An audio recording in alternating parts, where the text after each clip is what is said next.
Bonjour à toutes et à tous. Aujourd'hui, nous allons nous intéresser à la place de la Concorde.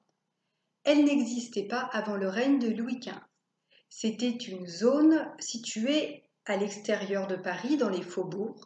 Le terrain appartenait au roi et à cette époque, il ressemblait à un terrain vague, un terrain dont le sol était boueux, un peu marécageux car la Seine y débordait à certains endroits.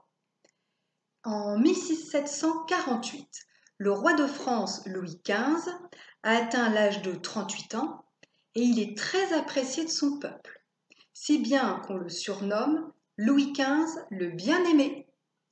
Et puis, la création de cette place est liée à l'histoire de ce roi bien-aimé qui, un jour de 1744, tombe gravement malade lors d'un déplacement à Metz, dans le cadre de la guerre de succession d'Autriche.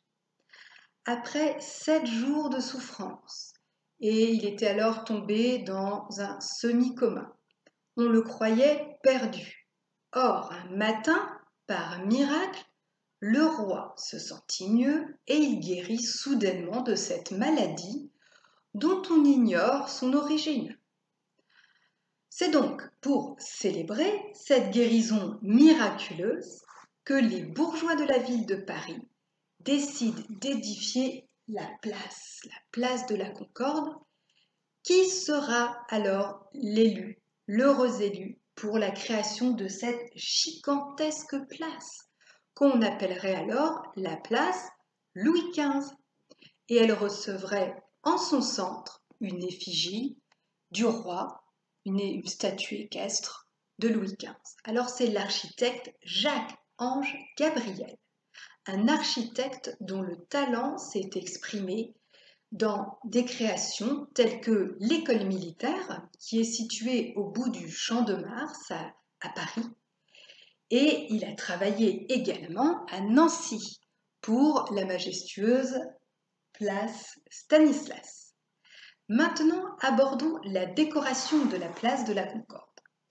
Il n'y avait pas les fontaines que nous connaissons aujourd'hui. Elle n'était pour ainsi dire pas décorée, cette place de la Concorde. Il n'y avait pas non plus les jolis lampadaires en bronze doré, en forme de proue de navire. Il n'y avait pas les fontaines. Et il n'y avait pas non plus les sculptures féminines sur les toits des petites maisons des guérites. Seules les remarquables sculptures de chevaux qui sont situées aujourd'hui du côté de l'entrée des Tuileries. Ces chevaux décoraient alors la place, ces 2 chevaux. Ils n'ont pas été créés spécialement pour la place. Ces chevaux avaient été commandés pour Louis XIV. Louis XIV, il voulait ces chevaux pour décorer son château de Marly-le-Roi, près de Versailles. C'était un château qu'il occupait pour des séjours intimes avec ses amis. Et que nous représentent alors ces groupes de chevaux sculptés? Eh bien, on y voit le cheval ailé Pégase, extrait de la mythologie gréco-romaine, avec le dieu Mercure, qui est assis sur une des sculptures, et sur l'autre sculpture, c'est la renommée. La renommée qui est ici avec son attribut, la trompette. Et Pégase, c'est un cheval impétueux, fougueux, très fort, qui, dans la mythologie, aide les héros à accomplir des exploits. Alors, le sculpteur, c'est un sculpteur très fameux à la cour du roi Louis XIV qui les a réalisés. Les originaux sont aujourd'hui exposés au musée du Louvre et il s'agissait de Antoine Coissevaux. Antoine Coissevaux, il avait travaillé également pour la statue du roi Louis XIV de la cathédrale Notre-Dame de Paris. L'autre paire de chevaux, celle qui est du côté des Champs-Élysées, elle a été créée de manière plus tardive, disons. Ils ont été créés en 1743. Ces chevaux sont intitulés les chevaux de Marly. ils sont également destinés à l'abreuvoir de Marly. Ils représentent de vrais chevaux, ce ne sont pas des créatures divines.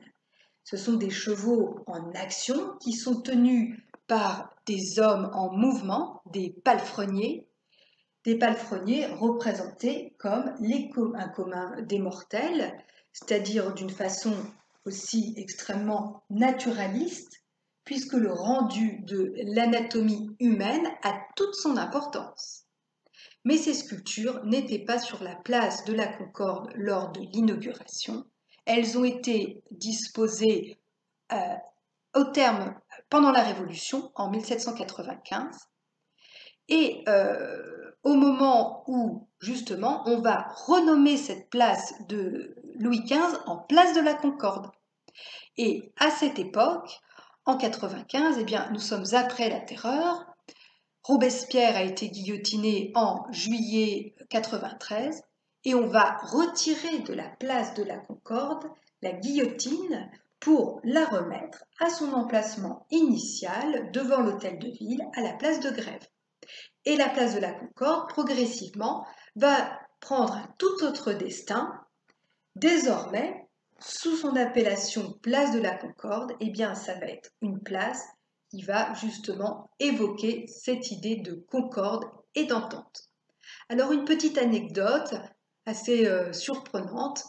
Eh bien, savez-vous que avant la Révolution, lors du mariage de la reine Marie-Antoinette avec Louis XVI, il s'y est produit un drame, un événement catastrophique qui a été interprété comme un mauvais présage.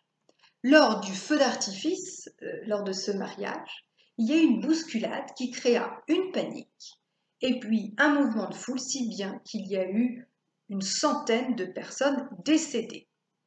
Alors, cette place, ensuite, elle va avoir besoin de décoration, bien que du côté nord, il y ait les deux très jolis palais. Nous avons l'hôtel Crillon dans le palais de gauche et ici l'hôtel de la Marine. Mais dans les années 1830, oui, le roi Louis XVIII souhaite redonner un soupçon de légèreté, d'allégresse dans cet endroit au passé un peu triste. Alors il commande des fontaines à l'italienne. Elles donnent à la place de l'élégance, de la volupté, de la fraîcheur. Et c'est des dessins de Jacques Ignace Hittorf qui donnent naissance à ces très belles fontaines, n'est-ce pas, en 1838. On les appelle la fontaine des mers pour une et la fontaine des fleuves pour l'autre. Et puis on va placer au centre de la place de la Concorde un obélisque qui vient du temple de Luxor. Un obélisque que la France a reçu en cadeau à une période où on était en pleine égyptomanie. Et oui, dans les années 30, eh bien, Champollion avait réussi à déchiffrer les hiéroglyphes. Champollion avait ressuscité au terme de 15 années de travail la civilisation égyptienne après plusieurs millénaires. Lorsque l'obélisque de Luxor arrive sur la place de la Concorde, on est en 1836 et il a fallu 3 années de transport pour qu'il arrive enfin à Paris.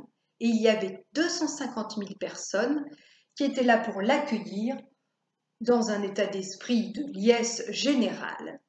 Et cet obélisque était un joyau qui venait illuminer la ville de Paris.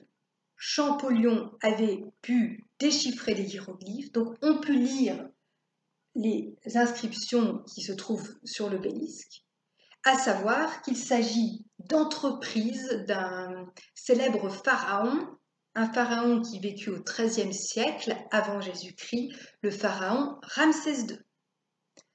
Pour terminer notre présentation, voyons également les statues qui sont sur les 8 maisons, sur les guérites.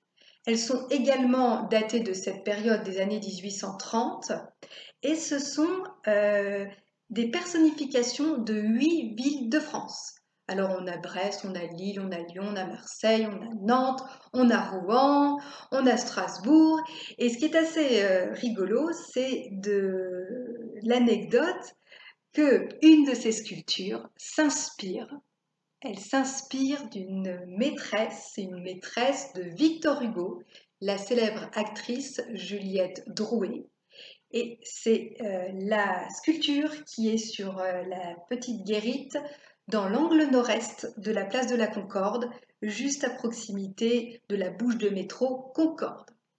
Voilà, j'espère que cette présentation vous aura permis de passer un agréable moment.